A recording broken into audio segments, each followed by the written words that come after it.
बिस्मिल्लाहिर्रहमानिर्रहीम। अस्सलाम वालेकुम friends, welcome to my YouTube channel learn with Numan. आज की इस वीडियो के अंदर हम अपने फिजिक्स सेकंड ईयर के चैप्टर 14 का टॉपिक देखेंगे, रेजोनेंस।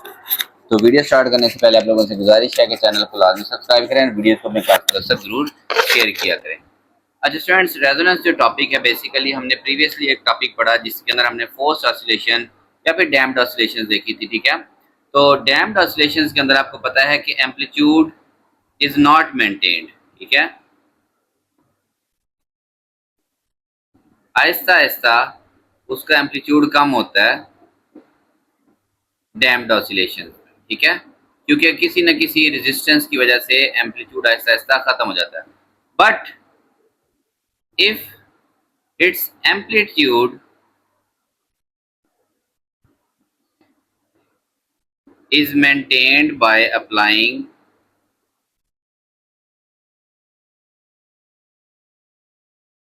some external force, हम बाहर से कोई फोर्स लगा के, ठीक है,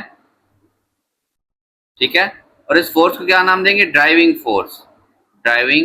हम ड्राइविंग फोर्स लगा के उसका एम्पलीट्यूड मेंटेन करते हैं, तो फिर ये जो ऑसिलेशंस होंगी, oscillations are said to B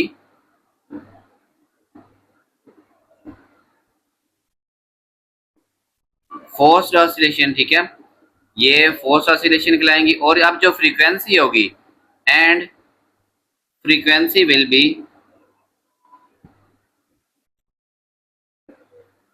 driving frequency. अब इस फ्रीक्वेंसी का नाम क्या होगा स्टूडेंट्स? ड्राइविंग फ्रीक्वेंसी होगा।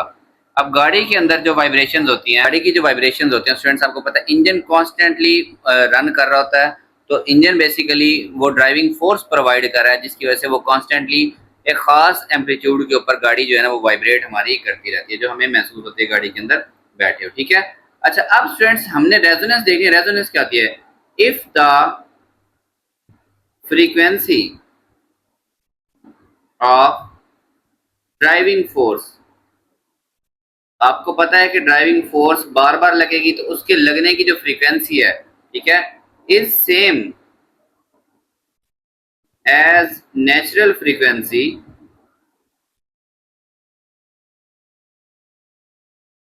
Of oscillating body. कोई भी चीज ऑसिलेट कर रही है तो उसकी एक फ्रीक्वेंसी होती है। ठीक है, अगर उस पे लगने वाली फोर्स की फ्रीक्वेंसी और उस बॉडी की ऑसिलेशन की फ्रीक्वेंसी ये सेम है, तो फिर वहां पे क्या होगी? उसका एम्पलीट्यूड बहुत ज्यादा बढ़ जाएगा। एम्पलीट्यूड विल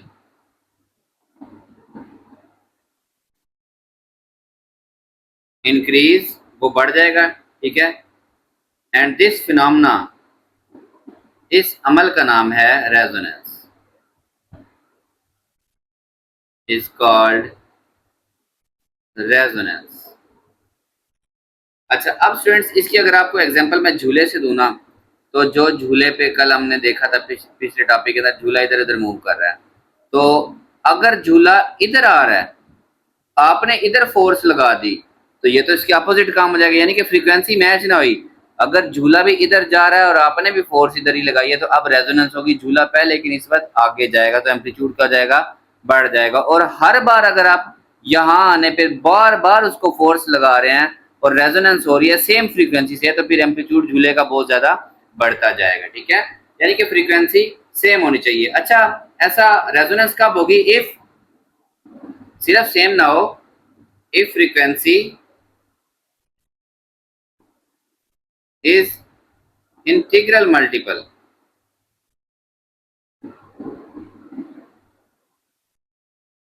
नेचुरल फ्रीक्वेंसी के फर्ज करें किसी चीज की नेचुरल फ्रीक्वेंसी f1 है, ठीक है, तो उस पे लगने वाली फ्रीक्वेंसी या तो 2 टाइम f1 होनी चाहिए, या 3 टाइम f1 होनी चाहिए, 1 टाइम भी हो सकती है, 4 time f1, so on n time f1। इसका मतलब इंटीग्रल मल्टीपल होनी चाहिए। इस बात का क्या मतलब है स्टूडेंट्स? इस बात का यही मतलब है कि फर्ज करें ये झूला यहाँ से, ये मैं आपको यहाँ झूले की एग्जांपल से समझाता हूँ, ये यहाँ से इधर गया और आपने एक बार फोर्स, जब ये यहाँ पहुंचा आपने फोर्स लगा दी, लेकिन झूले को फोर्स ही लगी।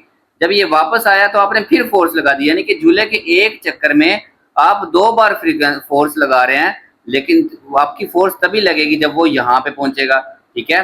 तो इस तरह की फ्रीक्वेंसी कहेंगे ये 2 टाइम फ्रीक्वेंसी है, उसकी फ्रीक्वेंसी से मैच हो रही है। अच्छा, इसके अलावा अगर यहाँ पे इंटीग्रल ना हो 2 3 4 इसके बजाय 2.5 हो या 1.5 हो, 1.5 का मतलब झूला इधर गया, इधर से भी इधर पहुंचा है, आपने फोर्स लगा दी तो झूले पे तो फोर्स लगेगी नहीं, आपकी फ्रीक्वेंसी झूले की फ्रीक्वेंसी से मैच नहीं हुई। तो आपकी फ्रीक्वेंसी झूले से मैच तभी होगी जब झूले की फ्रीक्वेंसी क्या इंटीग्रल मल्टीपल होगा, ठीक है।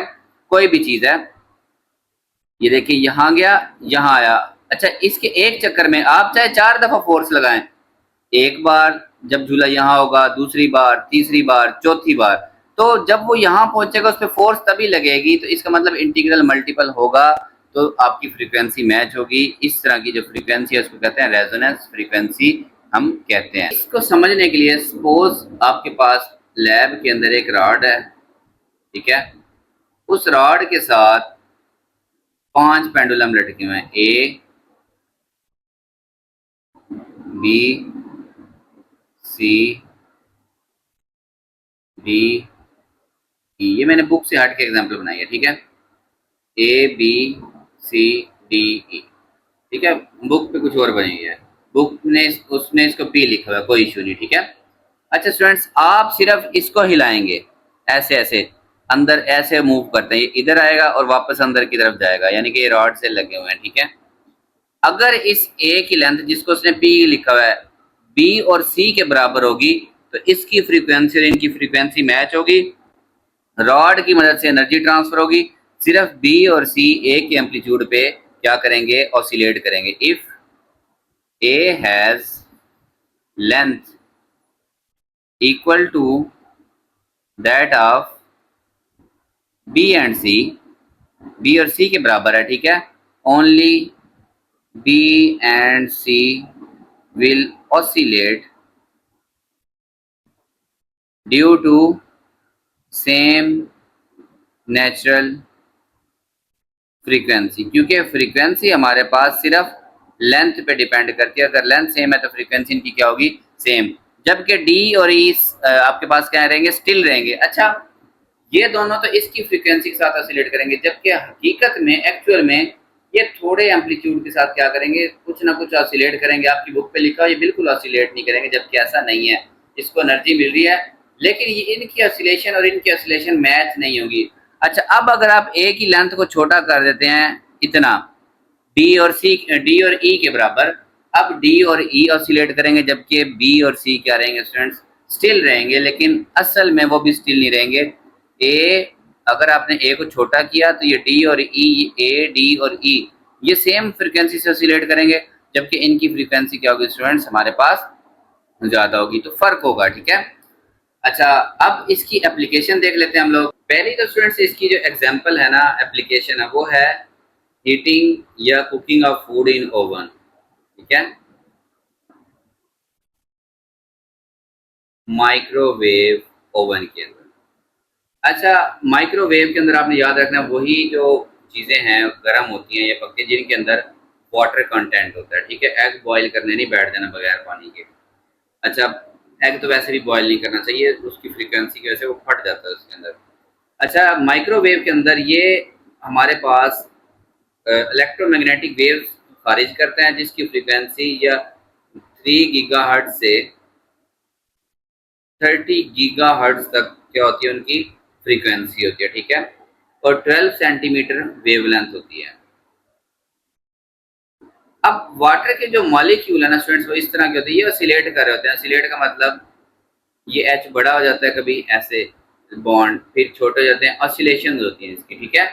तो जब ये वाली वेव इनकी ऑसिलेशन से मैच होती है तो रेजोनेंस होती है, इसकी ऑसिलेशन बढ़ जाएगी।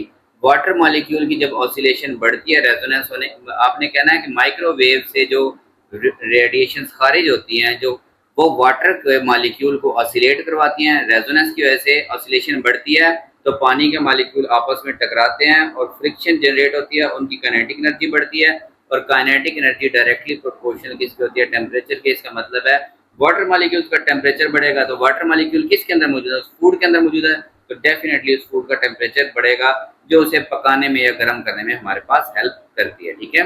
ये सिंपल सा आपने इसका प्रिंसिपल याद रखना है। सेकेंड है रेडियो ट्यूनिंग। रेडियो ट्यूनिंग, अब रेडियो के ना अपने स्टेशन होते हैं। एक रेडियो स्टेशन से आने वाली फ्रीक्वेंसी होती है, फर्ज करें जो उसकी से वेव्स आ रही हैं उसकी फ्रीक्वेंसी ये है।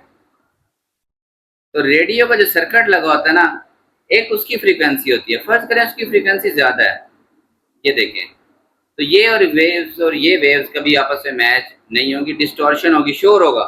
ठीक है, फर्ज करें ये FM 96 है, हालांकि रेडियो से FM 93 भी आ रहा होगा, उसकी वेव शायद इस तरह हो, वो हमारा कंसर्न नहीं है। कई तरह के 86 आ रहा होता है, उसकी शायद इन दोनों से क्या हो, ज्यादा हो। तो रेडियो, ये है रेडियो स्टेशन से आने वाली वेव्स। ठीक है, रेडियो स्टेशन से। अब ये रेडियो सेट है और रेडियो के सर्किट की भी एक अपनी फ्रीक्वेंसी होती है। अब चाहे वो छोटी हो, लेकिन ये देखें, फर्ज करें वो ऐसी हैं, ये वाली इस फ्रीक्वेंसी से मैच हुई। देखें इसकी 1 2 3 4 5, 1 2 3 4 5 क्रेस्ट है। ठीक है, मैंने बनाने की कोशिश की। तो जिस स्टेशन की फ्रीक्वेंसी रेडियो के हमारे सर्किट से मैच होगी, ये दोनों रेजोनेंस करेंगे, एम्पलीट्यूड बढ़ेगा। ठीक है, ऐसे 5 ही होंगी, लेकिन उनका एम्पलीट्यूड क्या होगा स्टूडेंट्स, ज्यादा हो जाएगा और हमें साउंड सुनाई देगी, डिस्टॉर्शन खत्म हो जाएगी। ठीक है, रेजोनेंस की वजह से। इनके साथ उसकी ना इसके साथ रेजोनेंस होगी, ना इसके साथ रेजोनेंस होगी, ना ऊपर वाले के साथ रेजोनेंस होगी। तो बेसिकली रेडियो के अंदर रेजोनेंस होने की वजह से हमारे पास हम एक पर्टिकुलर स्टेशन को सुन सकते हैं। ठीक है, अच्छा, एक जनरल सी ब्रिज वाइब्रेशन लिखी हुई है कि अगर आर्मी पर्सन जो है ना वो परेड कर रहे हैं ना ब्रिज के ऊपर, तो डेफिनेटली ब्रिज वाइब्रेट करता है ऊपर नीचे। अगर ब्रिज भी नीचे की तरफ जा रहा है वाइब्रेशन के दौरान और उन्होंने ऊपर से पाँव मारा, जैसे वो जोर से आर्मी पर्सन पाँव मारते हैं, ठीक है, ड्यूरिंग परेड, तो मे बी ब्रिज क्या करते हैं, कोलैप्स करते हैं। और ये एक इंसिडेंट हमारे पास हिस्ट्री के अंदर हुआ था। ठीक है, तो उनको फिर ब्रिज के ऊपर कहा जाता है कि हाँ जी, आप लोग इजी पोजीशन के अंदर आ जाएं, अपनी जो है ना परेड ख़त्म कर दें। छोटी सी एग्जांपल आपके पास एप्लीकेशन और लिखी है कि जो एरोप्लेन्स के विंग्स होते हैं, ठीक है, वो उनको इस तरह डिज़ाइन किया जाता है तो कि वो इंजन से होने वाली आपके पास वाइब्रेशंस हैं या एरोडायनेमिक वाइब्रेशंस हैं, उनकी फ्रीक्वेंसी मैच ना हो विंग्स की फ्रीक्वेंसी से, अदरवाइज वो हमारे लिए फैटल हो सकता है, डेंजरस हो सकता है, ऑसिलेशन से स्ट्रक्चर भी डैमेज हो सकता है और प्लेन क्रैश भी हो सकता है। ठीक है, तो ये आपके पास रेजोनेंस की एग्जांपल थी। होप्स आप लोगों को समझ आई होगी अच्छे से। तो चैनल को लाजमी सब्सक्राइब करें और वीडियोस को अपने क्लास वालों तक जरूर शेयर करें। अल्लाह हाफिज़ स्टूडेंट्स।